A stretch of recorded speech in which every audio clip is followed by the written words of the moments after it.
Como iba diciendo, continuamos nuestro congreso con un panel muy especial porque reúne a tres personas que han compartido una misma idea cuando ocupaban justamente esa misma responsabilidad, la de ser ministro de Justicia. Y es la justicia un servicio de calidad. Sobre esto van a debatir precisamente Juan Carlos Campo, Juan Fernando López Aguilar y Rafael Catalá, bajo la moderación de un buen amigo, Javier San Martín. Así que, todo tuyo. Conocido como persona. Bueno, muy buenos días a todos.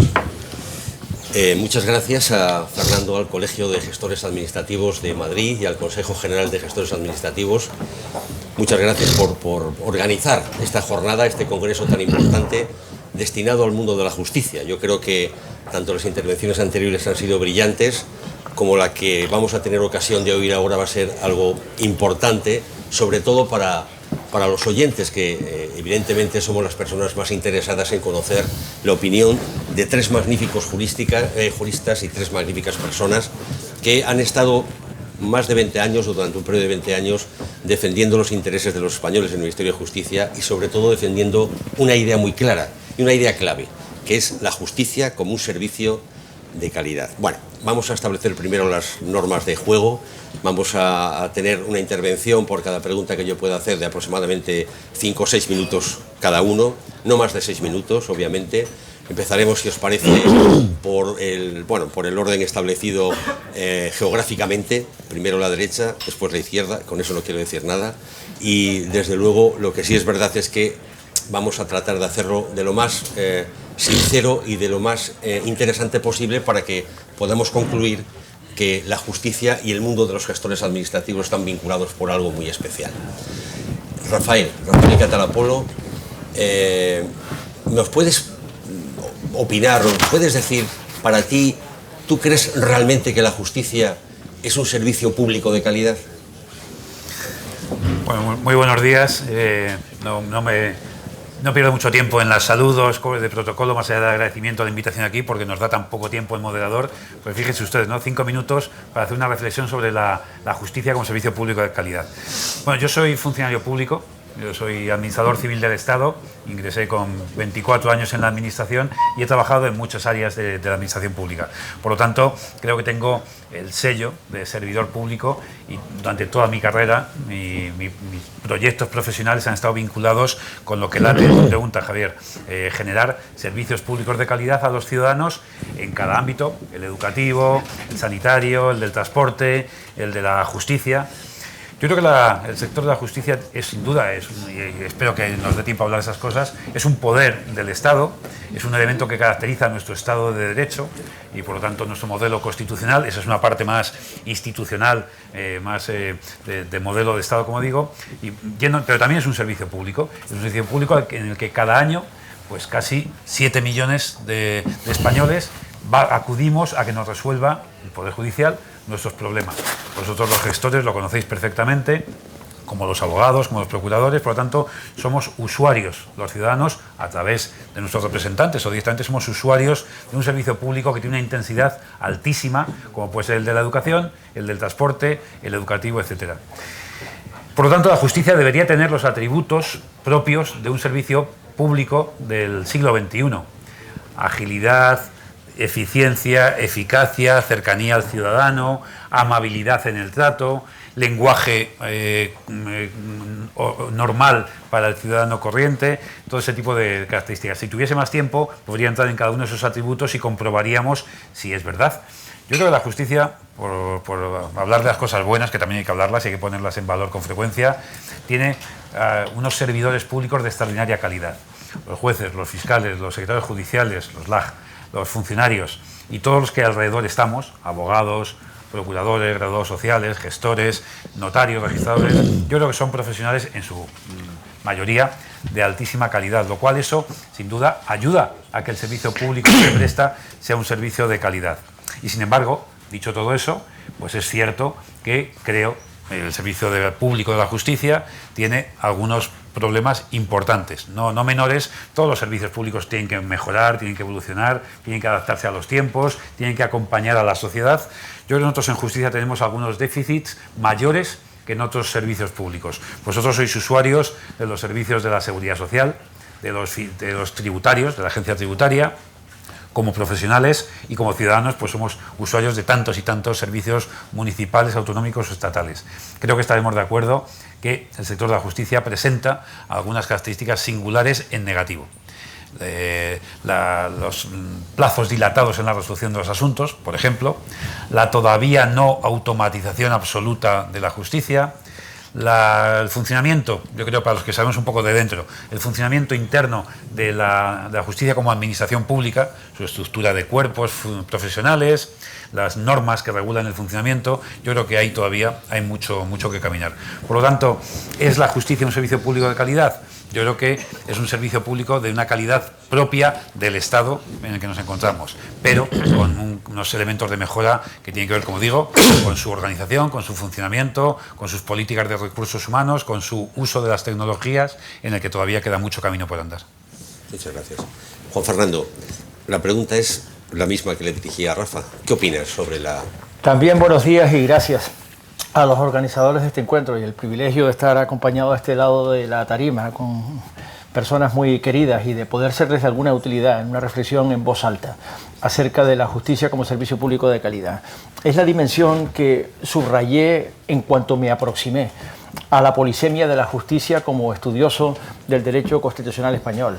La justicia es evidentemente un valor superior, la justicia es un poder del Estado, de hecho es el único poder señalado como tal, nombrado como tal en el título sexto de la Constitución. La justicia es una función, la jurisdiccional, juzgar y hacer ejecutar lo juzgado, con toda la organización administrativa que conlleva y tiene por tanto una dimensión también prestacional de servicio público que realiza un derecho fundamental, el consagrado en el artículo 24 de la Constitución.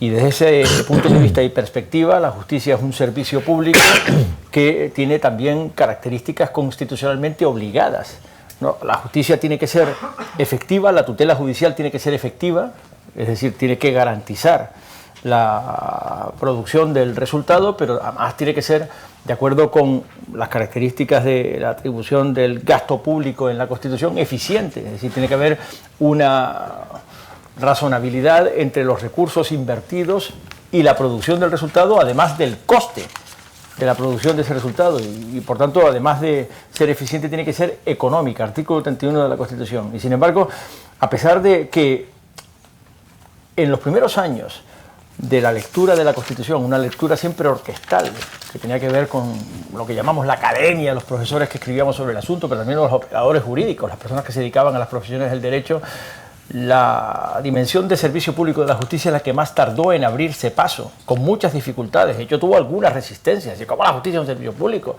Es un poder del Estado, ¿no? No solamente un poder del Estado, sin duda ninguna tiene una dimensión prestacional, en la medida en que millones y millones de personas venden sus derechos y que no sus esperanzas de una justicia pública que realmente satisfaga sus pretensiones. Ahora, es cierto que ahora está muy afirmada esa lectura, que fue muy controvertida en principio, y que hay todo un conjunto de iniciativas legislativas, tanto de factura nacional como de factura supranacional, donde me he desempeñado en los últimos años en la Unión Europea, que están subrayando la importancia de reforzar esa dimensión prestacional de servicio público. Y eso es porque, sencillamente, esa dimensión de servicio público dista de ser satisfactoria. Hay dos dimensiones que me preocupan y las introduzco simplemente por si pueden dar lugar en un segundo turno a alguna conversación. Me preocupa, por supuesto, esa eficiencia y por tanto me preocupa la cuestión que acaba de resaltar Rafael, que es sin duda ninguna la cuestión de los tiempos. Es un axioma absolutamente sólido el de que justice delayed is justice denied. La justicia retardada es justicia denegada y por tanto con los tiempos hay un problema estructural y es evidente que los tiempos pueden ser agilizados y motorizados incluso con medidas organizativas y administrativas y con inversiones, pero penden en última instancia de quien juzga y hace ejecutar el derecho. Los señalamientos penden, sin duda ninguna, de eso que llamamos independencia judicial.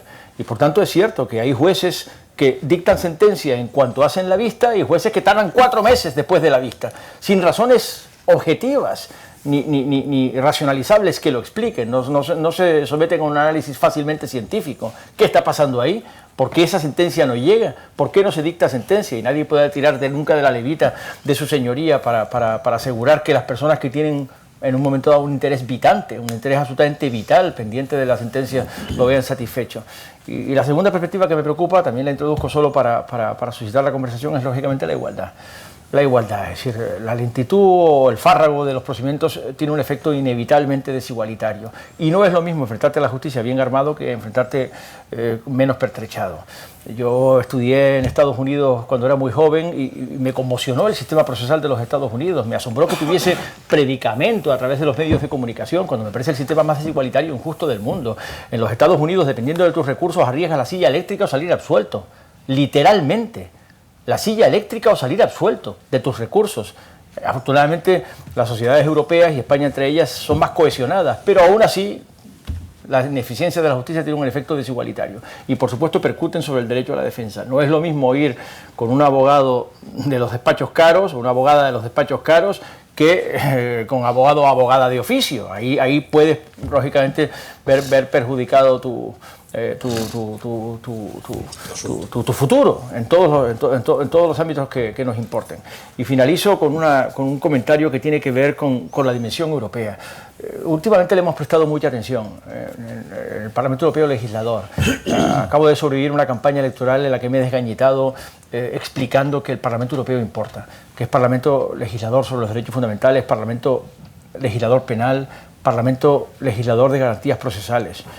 Créanme, y esas garantías procesales, esa legislación penal y esa legislación sobre los derechos fundamentales es absolutamente vinculante para los Estados miembros y de obligada transposición, en su caso si son directivas, pero de obligada aplicación si son reglamentos, sin interposición legislativa nacional, para todos los Estados miembros, y generadores de derechos que pueden ser invocados directamente ante tribunales. Les excuso el detalle de todas las garantías procesales que han sido legisladas por el Parlamento Europeo o la legislación penal, pero en esta legislatura hemos incidido muchísimo, sobre todo a partir de la pandemia, en la llamada justicia digital. E-Codex, que es la digitalización de la justicia y la posibilidad de transmitir electrónicamente todas las comunicaciones judiciales transfronterizas, el reglamento de prueba digital, e-Evidence, que significa la transmisión de pruebas electrónicas, que tuvo muchas resistencias, particularmente en los Estados miembros, en la fase definitiva del presunto legislativo, está en vigor. Del mismo modo que el Digital Justice, que son reglamentos para garantizar la cooperación judicial transfronteriza. Particularmente hay un reglamento específico de transmisión de información antiterrorista y también de equipos conjuntos de investigación. Y por último, la inteligencia artificial, un reglamento de inteligencia artificial que señala usos restringidos en materia de justicia, pero los permite y puede significar también un avance en la motorización de esa dimensión prestacional del servicio público de la justicia. Gracias. Muchas gracias. Juan Carlos Campo, que además tiene, no sé si para este caso, el hándicap o no, de ser magistrado de carrera. ¿Qué opinas de la justicia como servicio público de calidad? ¿La tenemos?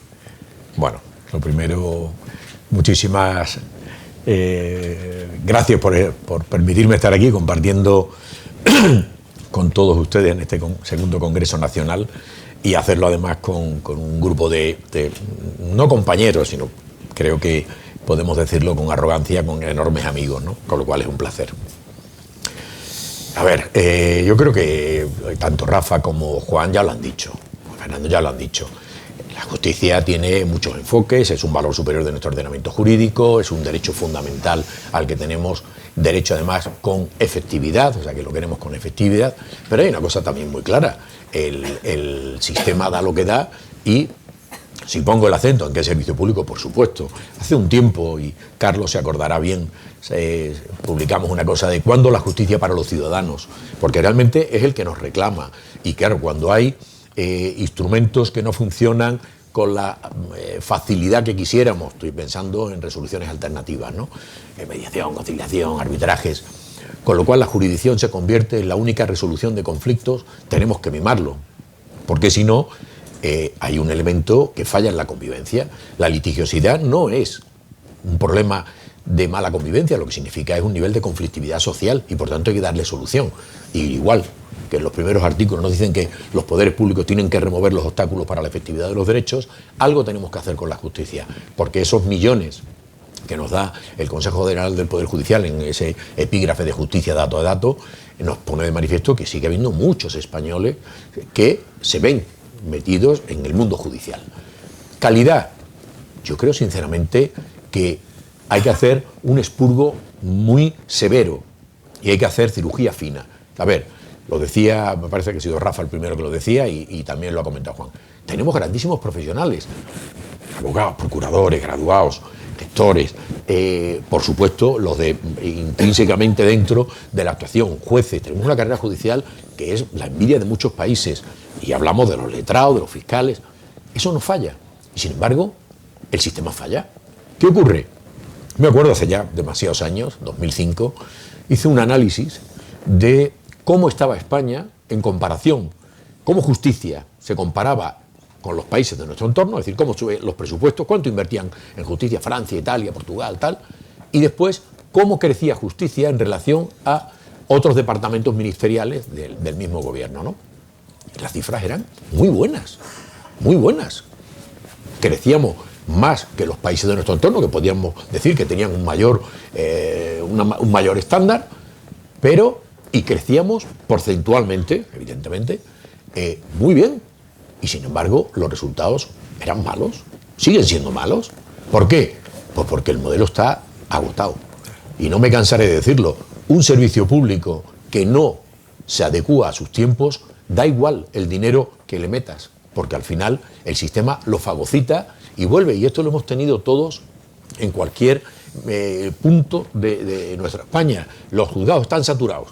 Y bueno, se unen todas las fuerzas vivas, abogados, procuradores, el ayuntamiento, y al final logran remover y se crea el nuevo juzgado.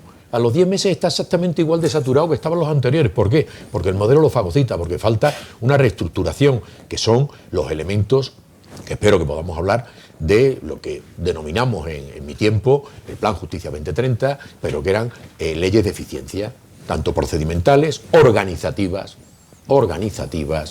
y digitales. Y con ese combinado, ese cóctel puede dar una justicia de lo que los ciudadanos nos sintamos orgullosos de la calidad que atesoran, pero que después el resultado final no lo vemos. ¿Por qué? Pues porque seguimos operando con instrumentos. Yo cuando cuento que la división de los partidos judiciales se hace en función de lo que Javier de Burgos estableció en el primer tercio del 19 sobre cuánto podía recorrer una diligencia en un solo día, pues ya pone en efecto que algo no va bien. Cuando, claro, estamos hablando de que estamos hablando con cualquier amigo en otro continente, en unidad de acto, sin problema ninguno, y donde vemos toda una serie de evoluciones. Ya no hablo de inteligencia artificial, que abre unos retos muy complejos, pero yo me quedo siempre con la realidad. Tenemos profesionales magníficos, tenemos unas leyes que no son todo lo malas que hicieron, y sin embargo el sistema no funciona, no tiene calidad.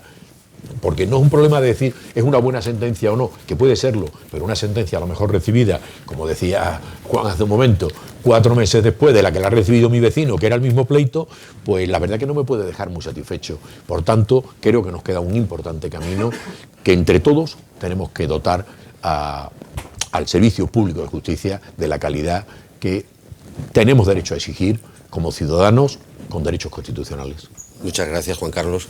Bueno, han sido unas respuestas magníficas, 3 respuestas realmente muy políticas y muy jurídicas, porque los puntos de vista de los 3, el uno profesional, funcionarial, el otro académico y el otro judicial, han sido muy importantes a la hora de definir la calidad de la justicia. Bien, la siguiente pregunta es algo más vinculada a vuestra labor como ministros de Justicia. De vuestro mandato como tal, vamos, de vuestra actuación allí, ¿de qué ley os sentís más orgulloso y qué ley cambiaríais, ahora ya con el tiempo como retrospectiva de todo esto, qué ley cambiaríais si tuvierais ocasión de cambiar? Rafa. Bueno, no es fácil seleccionar, ¿no? Como sabéis, el Ministerio de Justicia, aparte de lo que hablamos antes, la gestión del servicio público, tiene una parte normativa reguladora muy importante, muy de cambio del marco normativo. intentando generar normas y reglas adecuadas a la realidad y a las demandas. Por tanto, la parte legislativa es muy trascendente. Más allá del prurito individual, no sé si cada uno que llega al Palacio de San Bernardo quiere dejar su huella en esta o en aquella ley, que bueno, está dentro de lo humano. Lo cierto es que yo fui muy afortunado. Fui muy afortunado porque, pese a lo que a veces se ha dicho, yo sucedí a Alberto Ruiz Gallardón y fue una fortuna, una suerte para mí, porque había hecho Alberto y su equipo un trabajo prelegislativo extraordinario. Tenían muchos productos normativos, prenormativos, trabajados con los grupos de la oposición, y por lo tanto, cuando yo llegué al Ministerio de Justicia en septiembre del año 14, la legislatura acababa en diciembre del año 15, quedaban 14 meses y teníamos un gran sprint para hacer muchas cosas. Hasta 14 leyes, reformas legislativas creo que hicimos. También es verdad, hay que confesarlo, que a diferencia de lo que sucede, por ejemplo, al gobierno actual, tener mayoría absoluta ayuda a estas cosas, claro. Ayuda a sacar las leyes con un poquito más de agilidad y hasta incluso de calidad o de coherencia interna dentro de la norma, aunque nosotros, y Juan Carlos se acuerda muy bien porque era el portavoz del Grupo Parlamentario Socialista, negociamos mucho y aprobamos muchas enmiendas compartidas, por lo tanto no entiendo que ninguna ley fuese mía, sino que, bueno, pues de aquel tiempo. Y en ese sentido, pues en esas 14, que son de todo hay en la viña del Señor, pues yo creo que tiene especial relevancia, en mi opinión, las modificaciones legislativas, en el sentido que hablábamos antes, de dotar a la justicia de herramientas para tener un servicio de mayor calidad, que ayudaron en ese sentido, o al menos así lo creo yo. Por ejemplo, la reforma de la Ley de Enjuiciamiento Criminal. La reforma que se operó a través de la Ley 13 de 2015 incorporó una serie de novedades relevantes que tenían que ver con la investigación tecnológica. Hasta entonces, pues sucedían cosas tan paradójicas que los que defienden el interés general y la ley tenían menos herramientas para garantizar la defensa de los derechos de los ciudadanos que los que se dedican al mal, por decirlo de alguna manera, ¿no? Por lo tanto, dotar de garantías jurídicas a la investigación tecnológica, al uso de tecnologías propias del siglo XXI para la investigación, para el seguimiento, para la localización, para la entrada remota en archivos electrónicos, todo eso que no estaba regulado pasó a estar regulado después de esta reforma de la Ley 13/2015. O también, pues alguna otra cosa como la generalización de un asunto que hemos trabajado todos, de la segunda instancia penal, también yo creo que fue relevante, o la actualización del recurso de casación por infracción de ley. En fin, yo creo que aquella ley fue sin duda innovadora, generó modificaciones importantes, como también lo fue, y termino rápido, Javier, aunque una segunda, por no hablar solamente de uno de los hijos legislativos, yo creo que las reformas del Código Penal siempre forman parte del ADN de un gobierno, de un Ministerio de Justicia. Identificar qué no va bien en el ámbito de la tutela de los derechos de los ciudadanos y mejorar esa legislación, por ejemplo, en materia también de delito tecnológico, la protección de los menores ante el uso de las nuevas tecnologías y nuevas formas de delitos que van surgiendo, van apareciendo, y la sociedad te demanda que no vayamos muy por detrás. Podemos ir un paso por detrás, pero no 5 pasos por detrás. Por tanto, regular esas formas de agresión sexual a través de las redes a menores, de transmisión de información íntima sin consentimiento de la víctima. Ya sé que a lo mejor polemizamos en esto, pero para mí me parece que nuestro sistema de penas incorpora una pena como es la prisión permanente revisable. Yo, en mi opinión, fue un avance, con todos los matices y con todo el debate intelectual que hay en torno a ello. O también la protección frente a delitos, entre comillas, de nuevo cuño, la protección animal, la protección del medio ambiente. Ahí existe una tipología delictiva, Juan Carlos sabe mucho más que yo de estas cosas, en la que las innovaciones que hizo el Código Penal, la reforma de la Ley Orgánica 1/2015, pues yo creo que también son 2 normas de las que me puedo sentir razonablemente satisfecho. Y yo me atasqué con la reforma del registro civil. Eso fue un atasco. No, lo hicimos muy mal. Cuando yo llegué había un buen lío, hay que decirlo, pero no fui capaz de resolverlo. Nos quedamos ahí atascados. Yo creo que se avanzó posteriormente, se encontró una solución razonable. Nosotros teníamos un problema con la modernización de los registros, su organización, su llevanza por un juez o por un funcionario público. Había ahí 3 o 4 problemas y no fuimos capaces de sacarlo adelante. Eso fue quizá, eso que le queda a uno la pena de no fui capaz de resolver ese asunto, que sin duda era trascendente, y no le dimos prioridad o no encontramos soluciones adecuadas en aquel momento. Muchas gracias. Juan Fernando, la misma pregunta. Una pregunta muy inquietante, si es que no desafiante, porque coincidiremos los tres en que Pasar por el Ministerio de Justicia, sin duda ninguna, ha sido un honor que nos acompañara el resto de nuestras vidas. Pero a mí me gusta subrayar que servir en el Ministerio de Justicia desde un gobierno progresista y de cambio es particularmente difícil, porque el planeta Justicia es un planeta esencialmente conservador. Recuerdo que un buen amigo, antiguo presidente del Tribunal Constitucional, una vez dijo algo parecido y se le echó el mundo encima, y yo, sin embargo, no pude evitar reflexionar en voz alta que cualquiera que sepa de lo que estamos hablando sabe explicarlo. El derecho lo es por esencia, pero sobre todo las tribus que habitan en el planeta Justicia son tribus especialmente resistentes a los cambios. Y créanme que yo llegué al Ministerio de Justicia con una agenda de cambios y la impulsamos. Sin mayoría absoluta, el mandato en el que serví como Ministerio de Justicia, que fue el mandato del presidente Zapatero, fue un mandato que ha quedado en la retina de la sociedad española como un mandato muy transformador. Sacamos adelante 23 leyes, muchas de las cuales habitualmente son colacionadas cada vez que se quiere dar noticia de hasta qué punto las leyes pueden impulsar cambios, incluso cambios sociales, que fueron muy protestados en su momento, lo recuerdo muy bien. Pero creo que mencionar algunas pues puede ilustrar lo que intento decir. La ley del divorcio exprés, la ley del matrimonio igualitario, la primera ley trans, es decir, la primera ley de identidad registral de género, la ley orgánica de violencia de género, la ley de igualdad. Fueron leyes absolutamente señeras que han quedado en la retina colectiva como leyes muy transformadoras en su momento, y seguramente las que mejor describen esa capacidad virtual del derecho de promover cambios en la sociedad. Pero además sacamos muchas otras leyes: la reforma de la Ley Orgánica de Responsabilidad Penal del Menor, la Ley Orgánica del Tribunal Constitucional, precisamente para descongestionar el recurso de amparo y para reforzar el señorío del Tribunal Constitucional sobre su jurisdicción, que realmente marcó un antes y un después en determinados aspectos de la actividad del Tribunal Constitucional. Lo mismo hicimos con la ley de acceso a la abogacía y a la procura, ¿lo recuerdan? Fue una ley muy señalada. Reformamos la Ley Orgánica del Poder Judicial. Es decir, fueron leyes muy distinguidas en multiplicidad de ámbitos. Pero si me preguntan ¿de qué ley podría estar más satisfecho? Tengo absolutamente claro que hace tiempo que ha quedado de mi mandato como ministro de Justicia como ley más reconocida, como ley más mentada, la ley de matrimonio igualitario, en su momento llamada de matrimonio homosexual. Siempre dije que no era verdad, lo dije en la tribuna del Congreso, dije, no es verdad que la ley sea para que los homosexuales se casen, ni desde luego para invitarles a que se casen. De hecho, en España los homosexuales siempre han podido casarse, solo que con personas de distinto sexo. Ya va siendo hora de que puedan hacerlo con las personas de su preferencia sexual. Esa ley está muy reconocida, y sin embargo, la ley que constituye el éxito sociológico y queda, sin embargo, preterida, insisto, en la retina colectiva cuando se repasa esa época, que ha sido el mayor éxito sociológico, fue la ley del divorcio exprés. Recuerdo también en la tribuna del Congreso alguien me criticó, no voy a decir quién, evidentemente un diputado de la oposición, me dijo, usted, señor Aguilar, usted lo que quiere es que sea más barato, sea más fácil disolver un matrimonio simplemente despachando al cónyuge al que ya no se quiere, que despedir a un trabajador. Y le contesté, exactamente, lo has pillado, exactamente.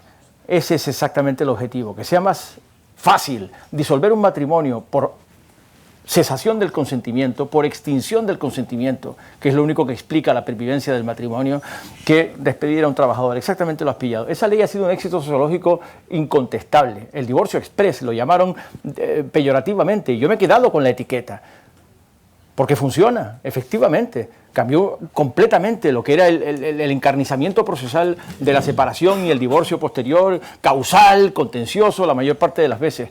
Y además aparejó también la custodia compartida, muy protestada en su momento, incluso por organizaciones feministas, que ha sido un enorme éxito. Enorme éxito. Ahora la mayor parte de la sentencia de disolución del matrimonio establecen custodias compartidas, que fue enormemente protestada en su momento. Daba la impresión de que era someter a los menores a una tortura, a estar con uno y con otro, a cambiar continuamente de ambiente, a someterse a una inestabilidad. Fue muy protestada. Y sin embargo, ahora está absolutamente consolidada y es igualitaria, porque sin duda ninguna ha emancipado a muchísimas mujeres, de lo que de otro modo significaba una reducción de sus posibilidades para resetear sus vidas o para disponer de tiempo libre y personal, como es lo propio después de haber disuelto una relación matrimonial. Pero si me preguntan de qué ley podría... Lógicamente, denlo por hecho, he hecho revisión autocrítica de todo lo que he hecho en la vida, denlo por hecho, y también de mi acción como ministro de Justicia. Por tanto, me someto siempre al contraste de la experiencia para valorar qué podría haberse hecho mejor. A la vista de cómo han resultado las leyes en su aplicación, sin duda ninguna veo problemas en algunas de las leyes que sacamos en mi mandato de justicia. Sí, los he visto. Y en otras, en cambio, tengo opiniones matizadas con respecto de revisiones posteriores que se han producido. En el caso de la ley trans, tengo opiniones que podría elaborar, pero se las ahorro. Pero más reflexiono sobre lo que no se me ocurrió cuando claramente era un problema ya percibido en mi trabajo como jurista, en mi trabajo doctrinal, y se ha recrecido en el curso del tiempo. Soy más claro, responsabilidad judicial y responsabilidad del Ministerio Fiscal. No lo toqué y me parece esencial. Me parece esencial. Cada vez es un problema más saliente, y si es que no sangrante. Está mal definida en la Ley Orgánica del Poder Judicial la responsabilidad judicial y en el Estatuto Orgánico del Ministerio Fiscal la responsabilidad del Ministerio Fiscal. Muy mal definida. Y eso lo muestra incluso la casuística. Los casos de jueces condenados por prevaricación los cuento con los dedos de una mano. Son 4 y los tengo todos en la memoria. Cada uno por su nombre. Los tengo en la memoria en 45 años de democracia constitucional. 4. Eso significa que claramente ahí hay una obturación. Ahí hay muchísima obturación de la posibilidad de exigirle responsabilidad a los jueces cuando abusan de su poder. Y claro que los jueces abusan de su poder, como todo el que tiene poder, y toda la arquitectura constitucional consiste en ponerle contención y frenos a quien tenga poder. Ese es un problema que no atendí. Y me reprocho también no haberle prestado atención suficiente a la ley de indulto, claramente obsoleta, una ley de 1870, levemente reformada en el 88, pero nunca lo bastante. Una ley de 1870 que pervive hasta ahora, cuando se ha puesto tan en discusión el derecho de gracia, merecía la pena haber hecho una ley de gracia constitucional. Porque claramente la gracia está en la Constitución, en 3 artículos. En el artículo 62, en el artículo 102 y en el artículo 87, que por cierto prohíbe que por iniciativa legislativa popular se pueda regular el derecho de gracia. Por tanto, ahí hay un problema que se ha puesto de manifiesto con posterioridad. Ya lo presentía, pero no me ocupé de él. Eso es lo que me reprocho. Muchas gracias. Muchas gracias, Juan Fernando. Juan Carlos, pues la misma pregunta. ¿De qué te estás más satisfecho en tu mandato y aquello que podrías retroceder, recuperar, corregir? Bueno, es verdad que es una pregunta muy complicada y de hecho... Perdona, la hago para mentes privilegiadas. Complicada no puede ser. No, es complicada en su articulación y sobre todo en su exposición. Y por eso, cuando oí a mis compañeros, y bueno, participé como han dicho ambos, en otras facetas de mi vida, o simple como aplicador magistrado, pero creo que realmente, bueno, cada uno tiene las coyunturas que tiene, pero sí hay algo de lo que me siento tremendamente orgulloso, con humildad, pero tremendamente orgulloso, y es la forma. Creo que en un momento de enorme crispación, haber sacado la actuación, unas veces son leyes, otras resoluciones, articulaciones en la gobernanza con mutuo acuerdo. Veía, no sé si se ha ido, estaba por aquí Enrique López, con el que trabajamos codo a codo, y creo que eso es realmente lo más importante que se le puede pedir, porque alguien lleva el timón, sí, está ahí, alguien lleva el timón, a alguien le toca en un momento un protagonismo, pero la clave es aunar a todos. Hablaba Rafa de, bueno, una ley y que la tenía ahí como una espinita. Trabajamos enormemente para hacerlo y bueno, quizás fruto de todo ese trabajo, en muy pocos meses, llevaba, si no recuerdo mal, 10 años bloqueada. Desde el 11, la ley de registro civil, una ley transformadora que yo tuve la oportunidad de impulsar desde la Secretaría de Estado con el ministro Camaño y se aprobó. Pero es cierto que había unos obstáculos que había que definir y no es culpa de nadie. Las leyes salen como pueden salir y ahora hay que articular un mecanismo que era ancestral, que era cambiar el registro civil de hechos por el registro civil de las personas, con toda la digitalización. Bueno, era un proceso lento. Y lo cierto es que una norma ya aprobada y publicada en el boletín oficial, año tras año se demoraba su entrada en vigor. Bueno, pues después de eso, lo que es cierto es que en 3 meses la pusimos en marcha y apareció y ya está.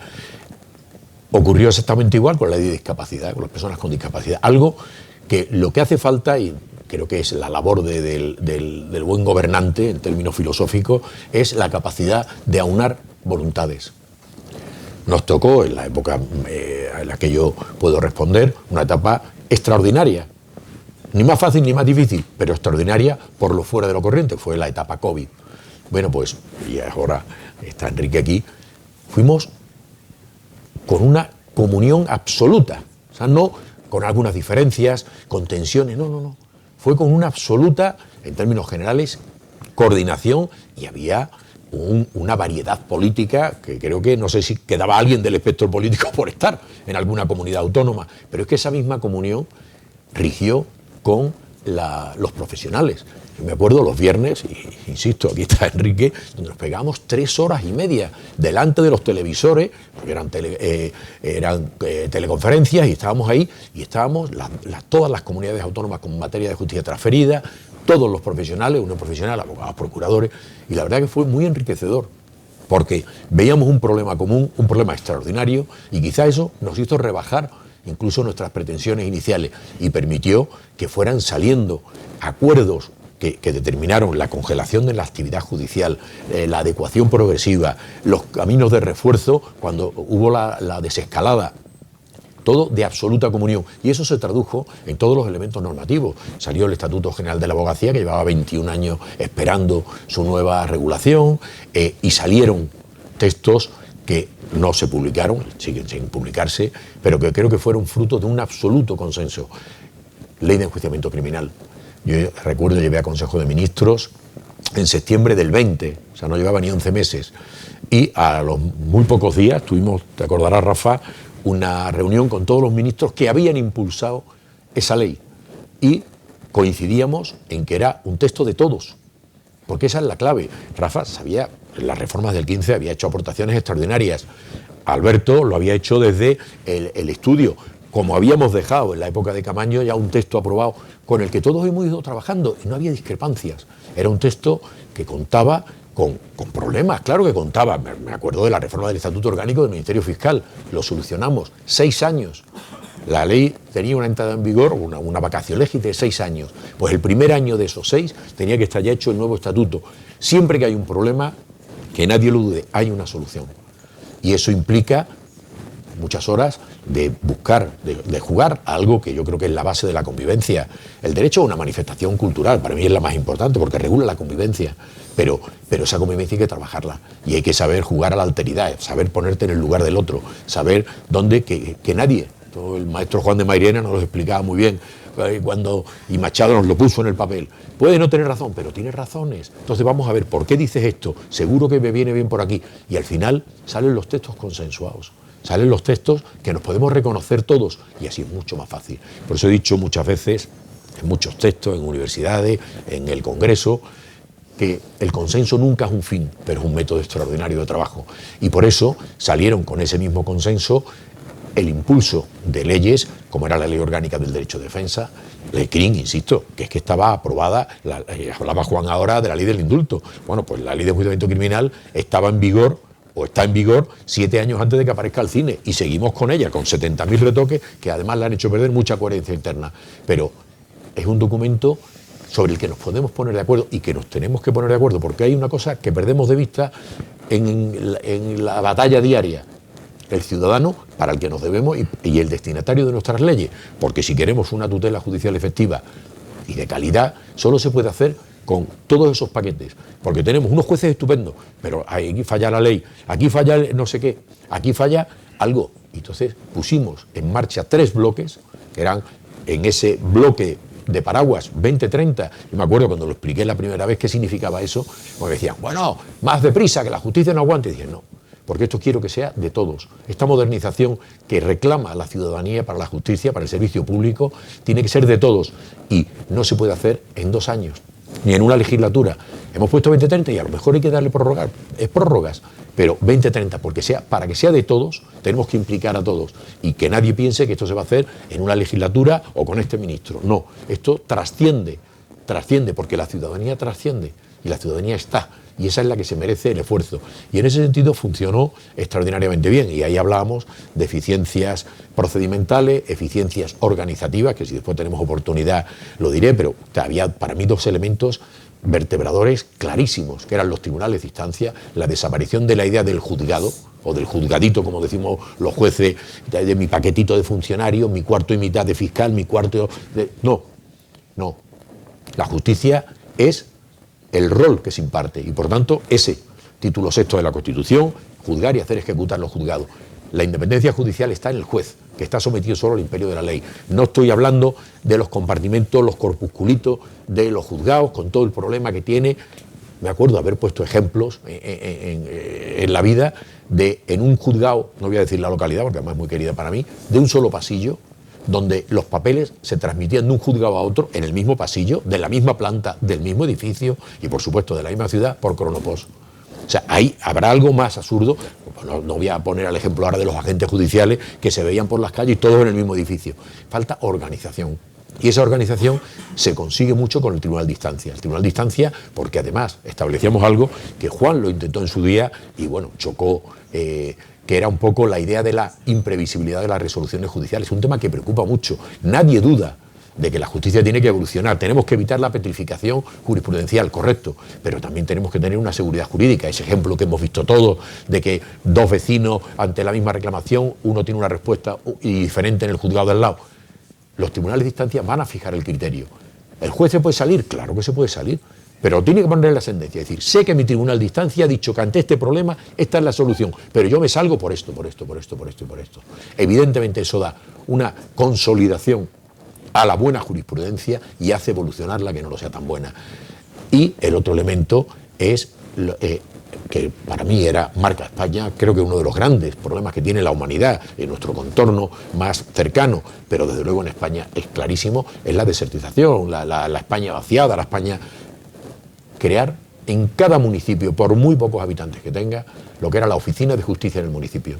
Es un sello de la marca España en cada uno de los pueblos de este país, donde se atienden no solo y principalmente a los temas de justicia, que serán los que sean. Estoy pensando en un pueblo de 150 habitantes, pues habrá muy pocos, pero ese ciudadano que generalmente tiene una edad avanzada no sabe cómo conectarse por internet para hacer su declaración de Hacienda, que no transmiten en papel, no tiene la posibilidad, porque no tiene internet, de hacer una videoconferencia o que le comuniquen por un correo electrónico que le están citando en el pueblo de al lado porque es la cabecera de partido.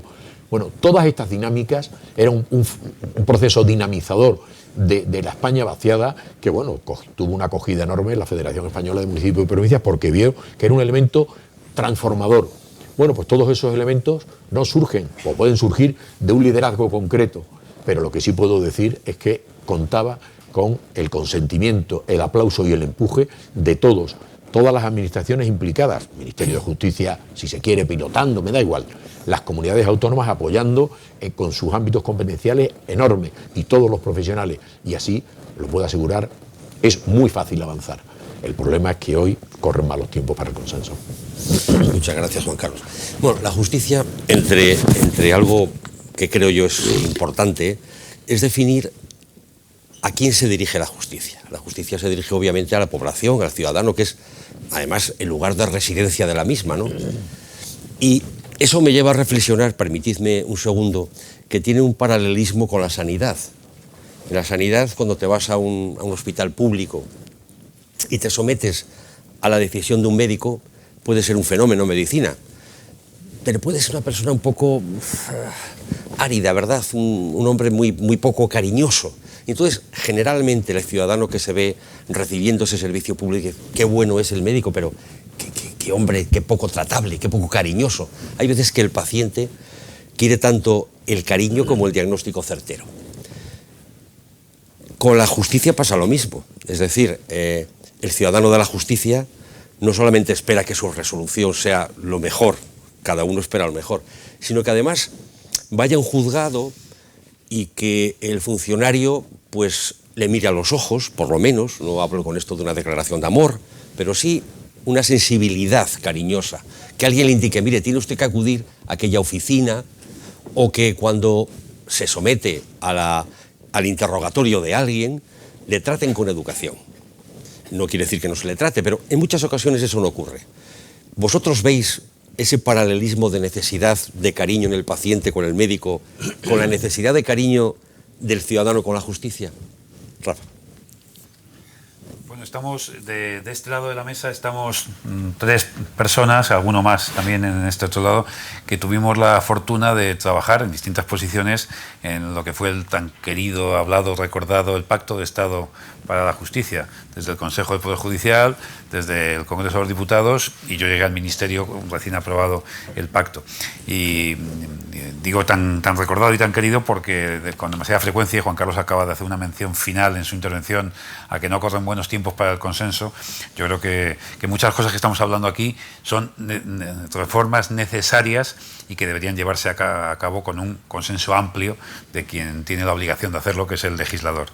Y en ese Pacto de Estado por la Justicia, entre muchas cosas que había, Juan Fernando lo recordará seguramente muy bien, había también los derechos del ciudadano ante la justicia, una pieza cualitativa, una pieza no jurídica si quieres, no tan propio de juristas, de académicos, de magistrados o de abogados, sino una visión un poco más de la administración como servicio público, por donde empezábamos hace un rato nuestras intervenciones.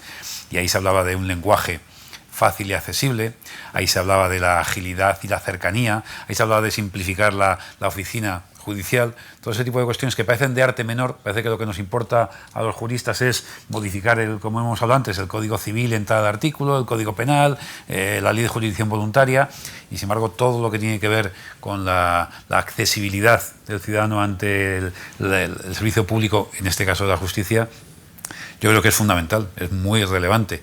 Es verdad también, por no perder de vista el foco, que en muchas ocasiones el ciudadano individual no accede directamente a la justicia, lo hace a través de su abogado, de su procurador, de su gestor, de su graduado social, pero bueno, en todo caso es el destinatario final del servicio público. Por lo tanto, esas cuestiones que podrían parecer de segundo nivel desde el punto de vista técnico-jurídico son tremendamente importantes desde un enfoque de ciudadanía, de respeto y garantía de derechos del ciudadano.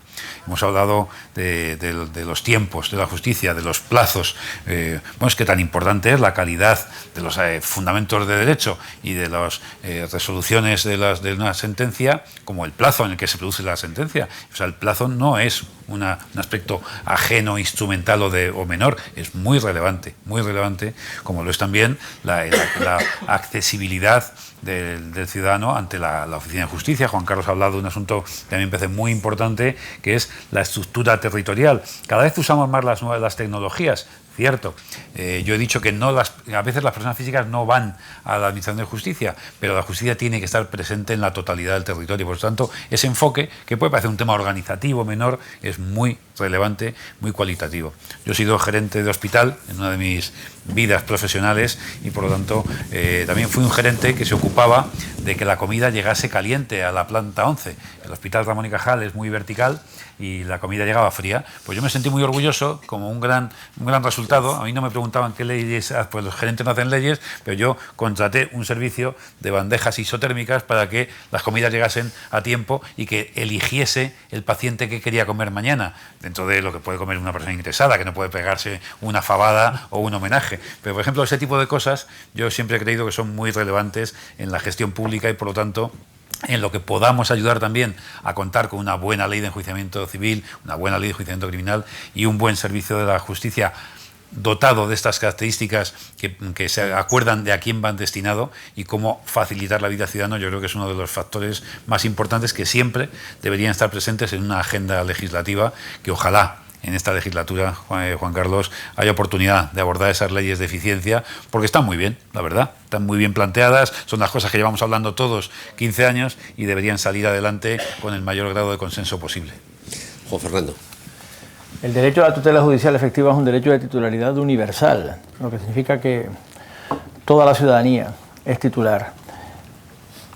Y este es un principio que queda embellecido por la Carta Europea de Derechos Fundamentales, porque una de sus virtualidades es que protege a todas las personas a las que se le aplique el derecho europeo. Y hay artículos en la Carta de Derechos Fundamentales de la Unión Europea que protegen el derecho a una justicia imparcial, además de la presunción de inocencia, no declararse culpable.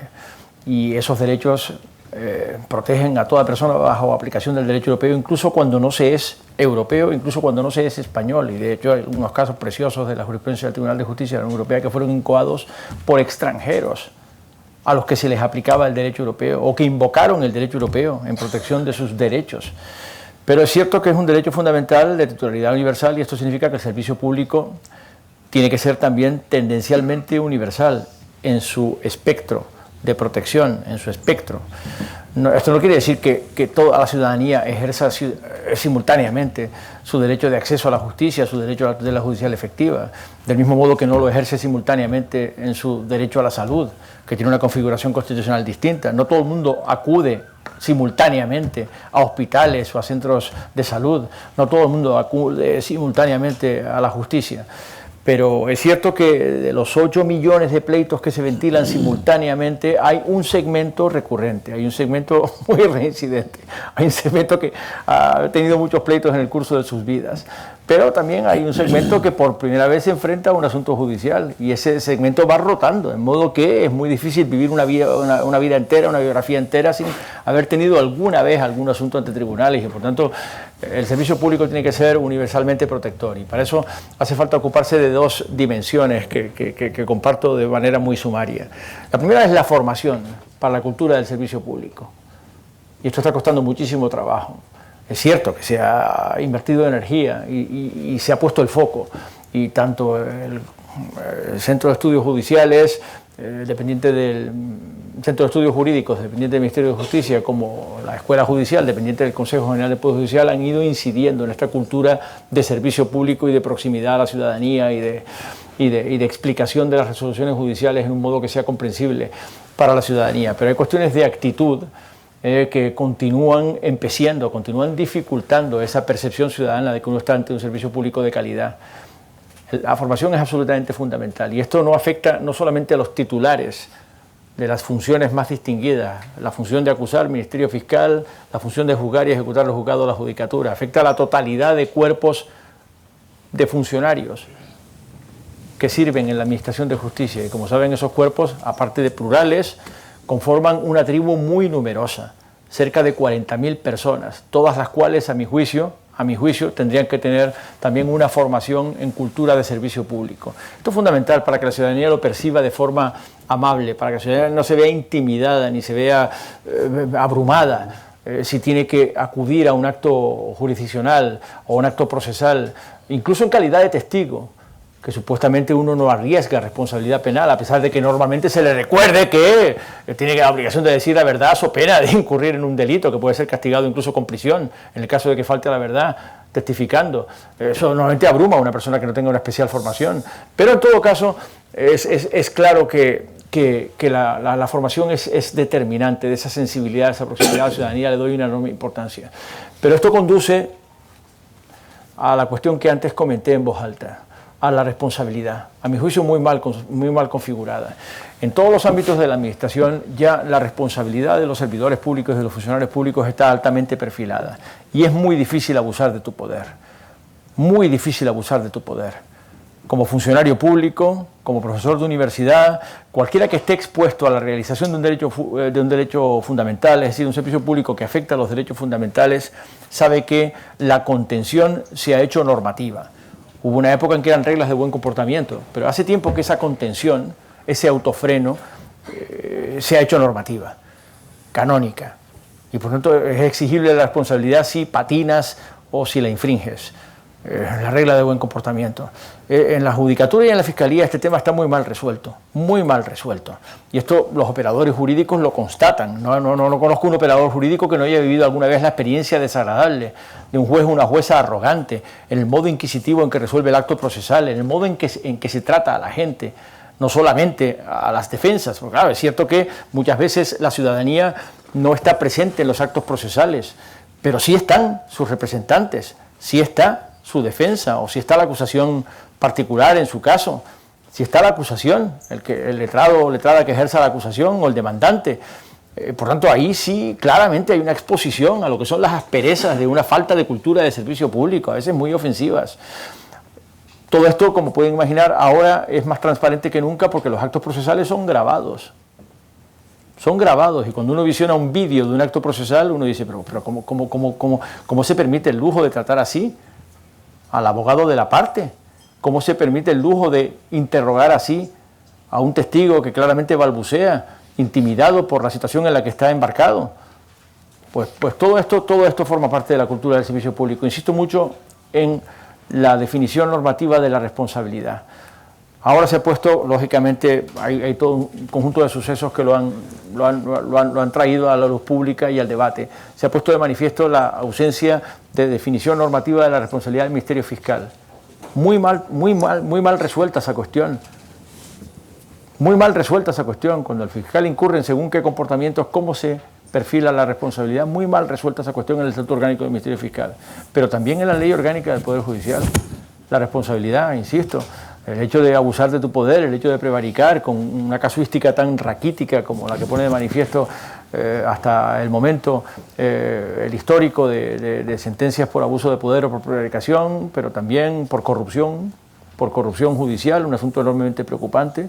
Según en qué latitudes, créanme que me he paseado un poco por el paisaje judicial español, y del mismo modo que tenemos que estar alerta a la corrupción en cualquier poder público, en cualquier servicio público, ¿cómo no íbamos a estar alerta en la corrupción judicial? ¿Cómo no íbamos a estar alerta? Y sin embargo, ¿tenemos armas contra eso suficientes?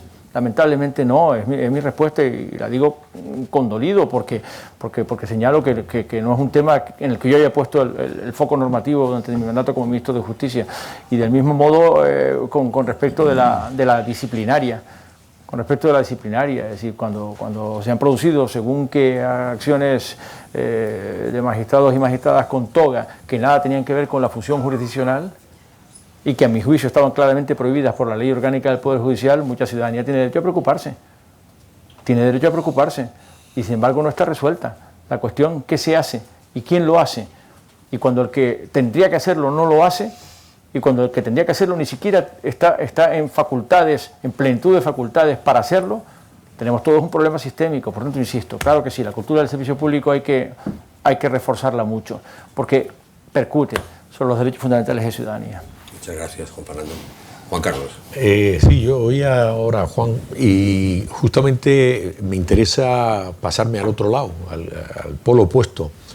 Me preocupa la calidad del servicio público, insisto, desde el ciudadano. Y un tema que, bueno, es un recurrente en las preocupaciones, y desde distintos sectores me he acercado a él, es que la justicia sea entendida. Tú hablabas de esa aspereza que puede haber en casos puntuales. Te podría decir, no me interesa. Claro que me interesa, me preocupa muchísimo, pero creo que eso es una manifestación de un sistema que está a punto no sé si a punto, pero que va mal. Y todo obedece a un defecto de organización, porque muchas veces ese funcionario al que tú te puedes referir hace ese comentario porque ya lleva 15 personas que han entrado porque su oficina es la primera del pasillo. No hay una señalética que te diga dónde está el juzgado número tal o cual o tal, o un panel electrónico donde nos diga cuándo empieza el juicio. Entonces, ¿por qué? No me preocupa, o sí me preocupa, pero no me ocupa la casuística. Lo que sí me preocupa es la generalidad. Y un tema que para mí es, insisto, llevo 15 años volcado en él, es la necesidad de la claridad del lenguaje jurídico. Somos lo que somos capaces de entender. Somos lo que tengo capacidad de comprender. Y no puedo entender una justicia que no comprendo. Por tanto, hace falta. Hace muchos años ya tuve el privilegio de presidir una comisión que era de normalización del lenguaje jurídico. Y bueno, aquello, periodistas, universitarios, filólogos, juristas, periodistas, poníamos de relieve toda una serie, es un informe amplísimo. Bueno, yo la presidía, pero el vicepresidente era el presidente de la Real Academia Española de la Lengua, Víctor García de la Concha. Y con una serie de personas preocupadas por ese tema, derramamos todas las fuentes de información, investigación, y llegamos a una serie de conclusiones que por otra parte son básicas, pero que no se hacen. Y yo siempre he puesto el ejemplo. Yo hablo con mis compañeros jueces y los entiendo perfectamente, y hablamos del partido de ayer, de no sé qué, de política, de la película de cine, que si de cualquier cosa, nos entendemos. Algunas veces leemos nuestra sentencia y decimos, joder, tengo que leerlo otra vez porque estoy perdiendo facultades, no me entero. ¿Por qué? Porque utilizamos un lenguaje que no es claro. Y es un lenguaje que no se hace conscientemente, pero conscientemente se hace oscuro en sus orígenes para marcar la diferencia con el ciudadano, porque, insisto, eso es lo que tenemos que subrayar, el ciudadano. Y un ciudadano que no comprende la justicia no se puede identificar. Después decimos, ¿cómo se va a querer algo que no se entiende? Y esto es obsesivo. Y bueno, en mi época de ministerio, no lo he dicho, pero hicimos todos los esfuerzos necesarios, hicimos un convenio, fue uno de los últimos actos, donde desde la Real Academia Española de la Lengua, universidades, abogacía, fiscalía, procuradores, bueno, creo que todo el sector del mundo educativo y judicial estaba, porque éramos conscientes de que no podemos ir así. Y es verdad, después cuando lee a algunos autores que se han preocupado de esto, dice que es que las reglas de la justicia en cuanto a la palabra tienden al idiotismo. Porque es verdad, no siguen las pautas generales, nadie habla con gerundios y sin embargo los vemos cotidianamente en la sentencia. Los puntos, las comas son maravillosas, nos damos cuenta que una coma nos cambia el sentido y sin embargo, y no. Entonces creo que si logramos una estructura organizativa adecuada a las exigencias de la modernidad y al volumen de jurisdicciones y de pleitos que hay, utilizamos un lenguaje que todos nos entendamos, que lo podamos comprender sin perder rigor. Uno va al médico y le dice que tiene una enfermedad malísima y que se va a morir y tiene una enfermedad, por supuesto, técnica y sin embargo se entera. Claro. ¿Por qué no lo hacemos? Porque creo que hemos olvidado aquellos principios de la Declaración de Massachusetts, la Declaración de Estados Unidos, de los Estados Unidos o la Constitución de Micali de 1812, la felicidad de los pueblos. Esa es la obligación de todo gobernante. El concepto de felicidad, cada uno le ponemos los puntos que queramos. Muchas gracias a los tres. En la sala está mi buen amigo Enrique López y yo, que nos criamos juntos en León. Teníamos un magnífico amigo, por desgracia ya fallecido, un magistrado. Y no. Era un hombre, realmente nos queríamos mucho, muchísimo. Y decía algo que a mí me ponía los nervios. Decía, mira, yo esto de la judicatura, él era magistrado de oposición, ¿no? Esto de la magistratura no lo entiendo. El juez, ¿por qué tiene que poner en la sentencia los fundamentos de derecho? Con poner los antecedentes y el fallo suficiente. Eso lo decía nuestro gran amigo, pero eso es lo que no debe de ser la justicia.